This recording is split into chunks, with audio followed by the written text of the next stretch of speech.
Hi, ನಾನೆಲ್ಲ ಮಧುಮಣಿ YouTube ಚಾನಲ್ನ ವೀಕ್ಷಕರಿಗೆ ಪ್ರೀತಿಯಿಂದ ಸ್ವಾಗತ ಮಾಡ್ತಾ. ಎಲ್ಲರೂ ಹೇಗಿದ್ದೀರಾ? ಅಯ್ಯಪ್ಪ ಎಲ್ಲರೂ ಚೆನ್ನಾಗಿದ್ದೀರಾ ಅಂದ್ಕೊಳ್ತೀನಿ.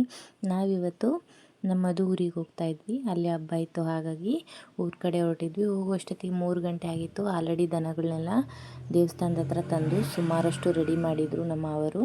ಮಧು ಕೂಡ ಹೋಗಿ ಸ್ವಲ್ಪ ಅವ್ರ ಕೈಲಾದಷ್ಟು ಸಹಾಯನ ಮಾಡ್ತಾ, ಈ ರೀತಿ ಎಲ್ಲರೂ ಕೂಡ ಅವ್ರವ್ರ ಮನೇಲಿರೋಂಥ ದನಗಳನ್ನ ತಂದು ರೆಡಿ ಮಾಡ್ತಾರೆ.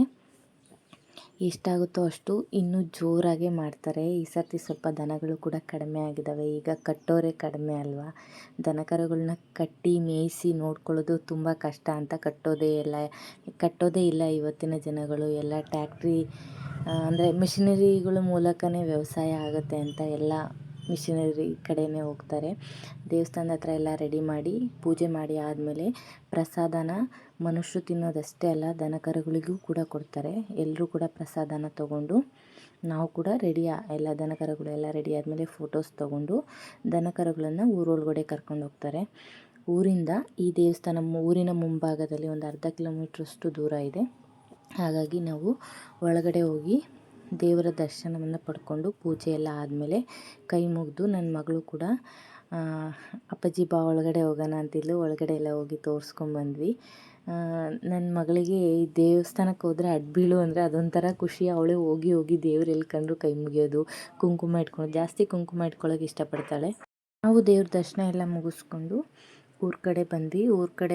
ಊರೊಳಗಡೆ ಬರೋ ಅಷ್ಟೊತ್ತಿಗೆ ಸುಮಾರಷ್ಟು ಅಂದರೆ ಹಳ್ಳಿ ಏನು ತುಂಬ ದೊಡ್ಡದೇನಲ್ಲ, ಚಿಕ್ಕ ಹಳ್ಳಿನೇ. ಒಂದು ಕಾಲು ಭಾಗದಷ್ಟು ಹಳ್ಳಿನ ದನ ಕರುಗಳಿಂದ ಎಲ್ಲ ಸುತ್ತಾಕಿದ್ರು. ಹಾಗಾಗಿ ನಾವು ಊರಿನ ಮಧ್ಯಭಾಗಕ್ಕೆ ಬಂದ್ವಿ. ಎಲ್ಲ ದನಗಳನ್ನೂ ಕೂಡ ಊರಿನ ಮಧ್ಯಭಾಗಕ್ಕೆ ತಗೊಬರ್ತಾರೆ, ಈ ರೀತಿ ಕರ್ಕೊಂಬರ್ತಾರೆ. ಆ ಊರಿನ ಮಧ್ಯಭಾಗದಲ್ಲಿ ಈ ರೀತಿ ಎಲ್ಲ ದನಗಳನ್ನೂ ತಂದು ಅಲ್ಲಿ ಒಂದು ತೋರಣನ ಕಟ್ಟಿರ್ತಾರೆ.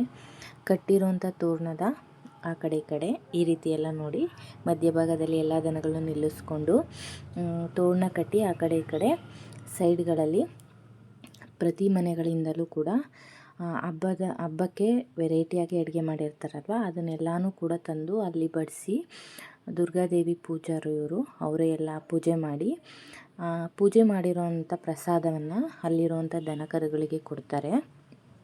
ಈ ಹಬ್ಬದಲ್ಲಿ ಖುಷಿ ವಿಷಯ ಏನಪ್ಪ ಅಂದರೆ, ಆ ಕಟ್ಟಿರೋವಂಥ ತೋರಣನ ಆ ಊರಲ್ಲಿ ಹೊಸ್ದಾಗಿ ಮದುವೆ ಆಗಿರುವಂಥ ಯುವಕರಿಂದ ಕೀಳಿಸ್ತಾರೆ. ಅದು ಒಂದು ಶುಭ ಸಂಕೇತ ಅಂತ ಹೇಳಿ ಅವರಿಂದ ಕೀಳಿಸ್ತಾರೆ. ಅವರೇ ಎಗರಿ ಅದನ್ನು ಕೀಳಬೇಕು, ಬೇರೆ ಯಾರೂ ಕೂಡ ಕೀಳೋ ಆಗಿಲ್ಲ.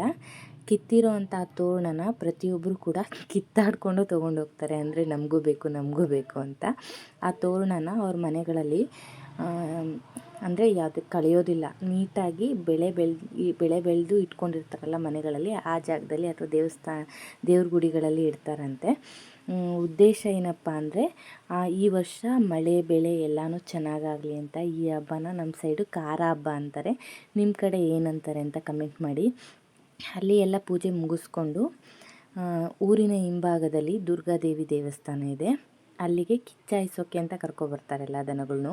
ಕುದುರೆ ರೇಂಜಿಗೆ ಓಡಿಸ್ಕೊಂಡು ಕರ್ಕೊಂಬರ್ತಾರೆ. ಅದನ್ನು ನೋಡೋಕ್ಕೆ ಮೈ ಜುಮ್ ಅನ್ನಿಸ್ತಿರುತ್ತೆ. ಯಾಕಂದರೆ ಡೋಲು ನಗಾರಿ ಎಲ್ಲ ಬಡ್ಕೊಂಡು ದನಗಳನ್ನ ಈ ರೀತಿ ಓಡಿಸ್ಕೊಂಬರ್ತಾರೆ. ಅಲ್ಲಿರೋರಿಗೆ ಅಂದರೆ ಮೇಲೆ ಎಗರುತ್ತವೇನೋ ಅನ್ನೋಷ್ಟು ಭಯ ಆಗ್ತಿರುತ್ತೆ. ಆದರೂ ಆ ರೀತಿಯೇ ಓಡಿಸ್ಕೊಂಬಂದು ಅಲ್ಲಿ ಕಿಚ್ಚಾಯಿಸೋದು ಅಂದರೆ ಬೆಂಕಿ ಹಚ್ಚಿರ್ತಾರೆ, ಅದನ್ನು ಎಗರಿಸ್ತಾರೆ ದನಗಳನ್ನು ಅದ್ರ ಮೇಲೆ.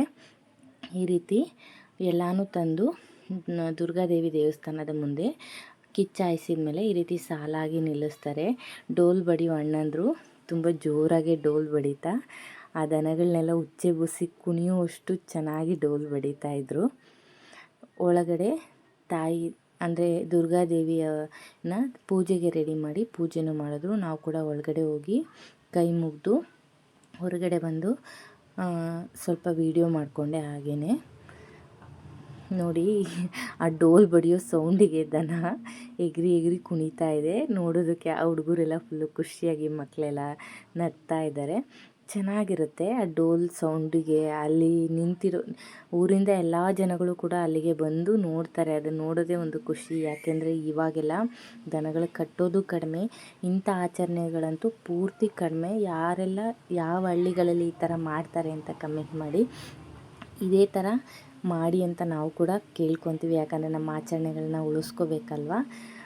ನಂತರ ಮನೆ ಕಡೆ ಬಂದ್ವಿ. ಮನೆಯಲ್ಲಿ ಪ್ರತಿ ಹಬ್ಬಕ್ಕೂ ಅದರದ್ದೇ ಆದ ಅಂದರೆ ಆಹಾರ ಪದ್ಧತಿಗಳಲ್ಲಿ ಅದರದ್ದೇ ಆದ ವೆರೈಟಿನ ಮಾಡ್ತಾರಲ್ವ. ಈ ಹಬ್ಬಕ್ಕೆ ನಮ್ಮೂರಲ್ಲಿ ಕಡುಬನ್ನು ಮಾಡ್ತಾರೆ, ಅದೇ ವಿಶೇಷ ಅಂತ ಹೇಳ್ತಾರೆ.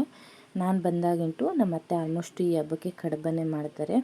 ಕಡುಬು ಅಂದರೆ ಮಾಮೂಲಿ ಅಕ್ಕಿ ಹಿಟ್ಟಲ್ಲಿ ಮುದ್ದೆ ಥರ ಮಾಡಿಬಿಟ್ಟು ಈ ರೀತಿ ನೀಟಾಗಿ ಒಂದು ಚಿಕ್ಕದಾಗಿ ಒಂದು ಅಂಗೈ ಅಗಲ ತಟ್ಕೊಂಡು ಅದರೊಳಗಡೆ ಬೆಲ್ಲ, ಕಾಯಿ ಮತ್ತು ಬೇಳೆನ ರುಬ್ಬಿರೋವಂಥ ಬೇಳೆದ ಹೂರ್ಣನ ಇಟ್ಟು ಕರ್ಜಿಕಾಯಿ ಥರ ನೀಟಾಗಿ ಮಡಿಸೋದು, ಅದನ್ನೇ ಕಡುಬು ಅಂತಾರೆ. ಇನ್ನೂ ವಿಶೇಷ ಏನಪ್ಪ ಅಂದರೆ ಈ ಸರ್ತಿ ನನ್ನ ಮಗಳು ಮಾಡ್ತೀನಿ ಅಮ್ಮ ಅಂತ ಕೂತಿದ್ದಾಳೆ. ಈ ಕಡೆ ಮಧು ಮನೆಯೊಳಗಡೆ ನೇಗಿಲನ್ನು ಇಟ್ಟು, ಅಂದರೆ ಈ ಹಬ್ಬದ ವಿಶೇಷ ದನಕರುಗಳ ಜೊತೆಗೆ ಬೆಳೆನ ಬೆಳೆಯೋದಕ್ಕೆ ಬೇಕಾಗಿರೋದು ನೇಗಿಲಲ್ವ. ಆ ನೇಗಿಲನ್ನು ಇಟ್ಟು ಪೂಜಿಸೋದೇ ಈ ಹಬ್ಬದ ವಿಶೇಷ ಅಂತ ಹೇಳ್ಬೋದು. ಮನೆಯಲ್ಲಿ ಈ ವ್ಯವಸಾಯಕ್ಕೆ ಏನೆಲ್ಲ ಬೇಕಾಗಿರುತ್ತಲ್ಲ ಅಷ್ಟೆಲ್ಲನೂ, ಅದರಲ್ಲೂ ಮುಖ್ಯವಾಗಿ ನೇಗಿಲನ್ನು ಇಟ್ಟು ನೀಟಾಗಿ ನೇಗಿಲನ್ನೆಲ್ಲ ರೆಡಿ ಮಾಡಿ ಪೂಜೆ ಮಾಡ್ತಾರೆ.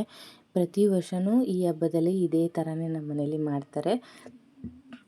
ಮಧು ಕೂಡ ಪೂಜೆ ಮಾಡಿದ್ರು. ಇದನ್ನು ಕಟ್ನೆಕಾಯಿ ಅಂತಾರೆ. ಯಾರೆಲ್ಲ ಅವ್ರವ್ರ ಮನೆಗಳಲ್ಲಿ ಕಟ್ಟಿರ್ತಾರೆ ಕಮೆಂಟ್ ಮಾಡಿ. ಆಲ್ಮೋಸ್ಟ್ ಪ್ರತಿ ಮನೆಗಳಲ್ಲೂ ಕೂಡ ಅವರವರ ದೇವರುಗಳನ್ನ ಕಟ್ನೆಕಾಯಿ ಮಾಡಿ ಕಟ್ಟಿಸಿರ್ತಾರೆ. ಮನೆ ಹೊರಗಡೆ ಆಲ್ರೆಡಿ ರೆಡಿ ಮಾಡಿ ಊರಿಂದ ಕರ್ಕೊಂಬಂದಿರ್ತಾರೆ. ಆ ದನಗಳಿಗೆ ಪೂಜೆ ಮಾಡಿ ಮನೆಯಲ್ಲಿ ಮಾಡಿರುವಂಥ ಪ್ರಸಾದನ ನೈವೇದ್ಯವಾಗಿ ಕೊಡ್ತಾರೆ. ಮಧು ಕೂಡ ಪೂಜೆ ಮಾಡಿ ತೀರ್ಥನ ಆಲ್ಮೋಸ್ಟು ದನಗಳ ಮೇಲಕ್ಕೆ ಎಸೆಯೋದಿಲ್ಲ, ಕೆಳಗಡೆ ಪಾದಗಳಿಗೆ ಎಸೀರಿ ಅಂತಾರೆ.